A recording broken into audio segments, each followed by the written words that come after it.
ನಮಸ್ಕಾರ ವೀಕ್ಷಕರೇ, ನಾನು ನಿಮ್ಮ PH ನಾಯ್ಕೋಡಿ. ನಮಸ್ತೆ ವೀಕ್ಷಕರೇ, ಜೇವರ್ಗಿ ಪಟ್ಟಣದಲ್ಲಿ ರಸ್ತೆ ಅಗಲೀಕರಣಕ್ಕೆ ಜನರ ಬೇಡಿಕೆ. ಜೇವರ್ಗಿ ಪಟ್ಟಣದ KGB ಬ್ಯಾಂಕ್ ಇಂದ ನಬಿ ಪಟೇಲ್ ದವಾಖಾನೆಯವರೆಗೆ ಇರುವ ರಸ್ತೆ ತೀವ್ರವಾಗಿ ಇಳುವರಿ ಆಗಲಿದ್ದು ಸ್ಥಿತಿಯಲ್ಲಿ ಇದ್ದು ಸಾರ್ವಜನಿಕರು ತುರ್ತು ಕ್ರಮ ಕೈಗೊಳ್ಳುವಂತೆ ಸಂಬಂಧಿಸಿದ ಅಧಿಕಾರಿಗಳಿಗೆ ಮನವಿ ಸಲ್ಲಿಸಿದ್ದಾರೆ. ಈ ಮಾರ್ಗದಲ್ಲಿ ಮಕ್ಕಳ ಆಸ್ಪತ್ರೆ, ನದಿ ಪಟೇಲ್ ಆಸ್ಪತ್ರೆ ಹಾಗೂ ಬಿಲಾಲ್ ಮಸೀದಿ ರಸ್ತೆ ಇದ್ದುದರಿಂದ ಪ್ರತಿದಿನ ಜನಸಂಚಾರ ಮತ್ತು ವಾಹನ ಸಂಚಾರ ಹೆಚ್ಚು.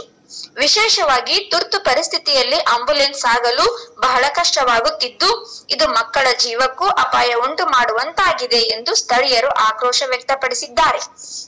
ಸ್ಥಳೀಯರು ಹೇಳುವಂತೆ ಇಲ್ಲಿ ಆಂಬ್ಯುಲೆನ್ಸ್ ಹೋಗಬೇಕೆಂದರೆ ತುಂಬಾ ಕಷ್ಟ, ರಸ್ತೆ ತುಂಬಾ ಇಳುವರಿ, ವಾಹನಗಳ ಸಂಚಾರ ಗೊಂದಲ, ಮಕ್ಕಳ ಆಸ್ಪತ್ರೆ ಇರುವುದರಿಂದ ಪ್ರತಿದಿನ ತುರ್ತು ಪ್ರಕರಣಗಳು ಬರುತ್ತವೆ.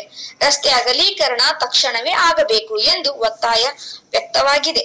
ಜೇವರ್ಗಿ ತಾಲೂಕಿನ ಸಂಬಂಧಪಟ್ಟ ಇಂಜಿನಿಯರ್ಗಳು ಹಾಗೂ ಆಡಳಿತಾಧಿಕಾರಿಗಳು ಈ ಮಾರ್ಗಕ್ಕೆ ಆದ್ಯತೆ ನೀಡಿ ತ್ವರಿತ ಕ್ರಮ ಕೈಗೊಳ್ಳಬೇಕು ಎಂದು ನಾಗರಿಕರು ಭಾರತ ಕ್ರಾಂತಿಕಾರಿ ರೈತ ಸೇನೆರಿ ಕಲಬುರಗಿ ಜಿಲ್ಲಾಧ್ಯಕ್ಷರು ಮೊಹಮ್ಮದ್ ಶೋಹೇಬ್ ಗಿರಣಿ ಆಗ್ರಹಿಸಿದ್ದಾರೆ.